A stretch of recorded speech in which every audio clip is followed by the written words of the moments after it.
ৰাজনীতি প্ৰেক্ষাপটৰ অন্য এক খবৰ লৈ ষ্টুডিঅ'ত নিশা শৰ্মা ধুবুৰী কালাহাট ৰাজকাটি প্ৰেক্ষাগৃহত AIUDF দলৰ কৰ্মী সভা অনুষ্ঠিত সভাত মুখ্য অতিথি হিচাপে উপস্থিত থাকে AIUDF দলৰ কেন্দ্ৰীয় সাধাৰণ উপসভাপতি মুফতি আব্দুল হক পুনৰবাৰ জনাইছো ধুবুৰী কালাহাট ৰাজকাটি প্ৰেক্ষাগৃহত AIUDF দলৰ কৰ্মী সভা অনুষ্ঠিত হৈছে সভাত মুখ্য অতিথি হিচাপে উপস্থিত আছে AIUDF দলৰ কেন্দ্ৰীয় সমিতিৰ উপসভাপতি মুফতি আব্দুল হক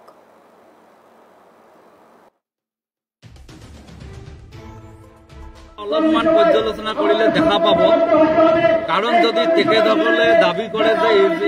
মহাদেৱ বন্ধন উৎখাত হ'ব তেনে নিজৰ ভয় দিও ইমান ভয়ৰ কাৰণতে আজি আজমল খাবদা মোগল আহিছে অমুক আহিছে ধমুক আহিছে তাৰপিছত যোৱা 3 দিন ধৰি আজি পাকিস্তান ধনি দিয়া হৈছে এই কথাবিলাক কেনেকৈ কৈছে ধুবুৰীত আজি মোৰ সমষ্টিত এই কৰ্মী সভাৰ জৰিয়তে আজিৰ পৰা আমি শুভাৰম্ভ কৰিলো এইটো আটাইতকৈ আপুনি গুৰুত্বপূৰ্ণ প্ৰশ্ন উত্থাপন কৰিছে আপোনালোক নকৰিলে মই কলো হয় যোৱা 3 দিন আগত আজমল সাহেবে যেতিয়া বৰাক ভেলীত উপস্থিত হলে তাত 4-500 খান 4 চকা গাড়ীৰে মানুহ তেখেতক সম্বৰ্ধনা জনাবলৈ অভ্যৰ্থনা জনাবলৈ উপস্থিত হৈছিল তাত আজিজ আহমেদ খান যেহেতু টিকেট সন্মুখত ইলেকশ্যন আজিজ আহমেদ খানৰ সমৰ্থকে মৌলানা বদৰুদ্দিন আজমল AIUDF জিন্দাবাদ দিছে আজমল সাহেব জিন্দাবাদ দিছে আজিজ আহমেদ খান জিন্দাবাদ দিছে আজিজ ভাই জিন্দাবাদ দিছে যোৱা পৰহি মই DY 365ত গৰিপুৰত মিটিং কৰি আহি গোটেই ৰাতি চাইছো গোটেই অসমৰ নিউজ চেনেলবিলাক নেশ্যনেল নিউজ চেনেল তাত অতুনু ভূঞা ডাঙৰীয়া তেখেতে কৈছে মই হেডফোন কাণত লগাই দি বাৰে বাৰে শুনিছো আৰু অসমৰ ৰাজ্য শুনাইছে তাত এবাৰো উচ্চাৰিত হোৱা নাই পাকিস্তান জিন্দাবাদ তাত উচ্চাৰিত হৈছে আব্দুল আজিজ ভাই জিন্দাবাদ গতিকে মই ডক্টৰ হেমন্ত বিশ্ব শৰ্মা অসমৰ এজন প্ৰভাৱশালী মন্ত্ৰী আৰু অসম চৰকাৰৰ দায়িত্বশীল মন্ত্ৰী তেখেতৰ দায়িত্ব জ্ঞানহীন মন্তব্যৰ পৰা তেখেতে বিৰত থাকক ইতিমধ্যে ফেচবুকৰ এটা আপলোড মই কৈ আছো তেখেতৰ আজি তাৰ লাষ্ট ফৰম ক'ত থাকিল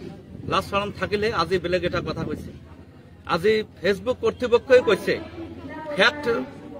চেকৰ জৰিয়তে ইতিমধ্যে হেমন্ত বিশ্ব শৰ্মা যিখিনি কথা কৈছে সেইখিনি কণ্ডেম কৰিছে আৰু এইটোত লেবেল লগাই দিছে এইটো ভুৱা এটা প্ৰচাৰ গতিকে মই তেখেতক আহ্বান জনাম অনতিপলমে গোটেই অসমৰ ৰাইজৰ ওচৰত ভাৰতবৰ্ষৰ ৰাইজৰ ওচৰত গোটেই পৃথিৱীৰ ওচৰত তেখেতে যদি ক্ষমা নোখোজে আমাৰ ফালৰ পৰা ইতিমধ্যে মোক আজি ধুবুৰী শালমাৰা গোসাইগাঁও কোকৰাঝাৰ বিভিন্ন ঠাইৰ পৰা ফোন কৰিছে যে আমি হেমন্ত বিশ্ব শৰ্মাৰ এগেইনষ্টত FIR লছ কৰিম তেখেতে যদি ক্ষমা নোখোজে আমাৰ মানুহখিনি যেহেতু বিচাৰি আছে তেখেতৰ বিৰুদ্ধে কিন্তু FIR লছ হ'ব দলীয়ভাৱেও হ'ব ৰাইজেও দিব কাৰণ এনেকুৱা কথা কৈ অসমৰ মানুহ বিভ্ৰান্তি কৰাৰ কাৰণে গোষ্ঠী সংঘৰ্ষ লগাৰ কাৰণে যি প্ৰচাৰ চলাইছিল অনতিপলমে তেখেতক ক্ষমা খোজা উচিত আৰু ইয়াত এটা লক্ষণীয় কথা মই নিউজ লাইভক প্ৰত্যাহ্বান জনাইছো আপোনালোকৰ জৰিয়তে নিউজ লাইভে দেখাইছে আপোনালোক ভালকৈ চাওক অলপ জুম কৰিলে গম পাব এইবাৰ AIUDFৰ পাকিস্তান জিন্দাবাদ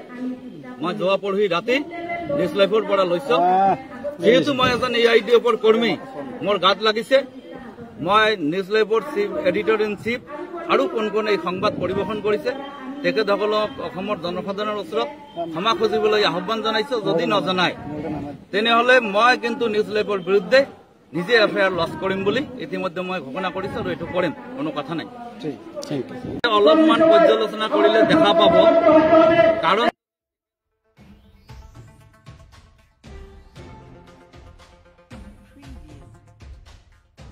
এই খবৰটি জানাই ষ্টুডিঅ' মজিয়াৰ পৰা বিদায় লৈছো পৰৱৰ্তী খবৰৰ বাবে চাই থাকিব আপোনালোকৰ প্ৰিয় চেনেল PI নিউজ ধন্যবাদ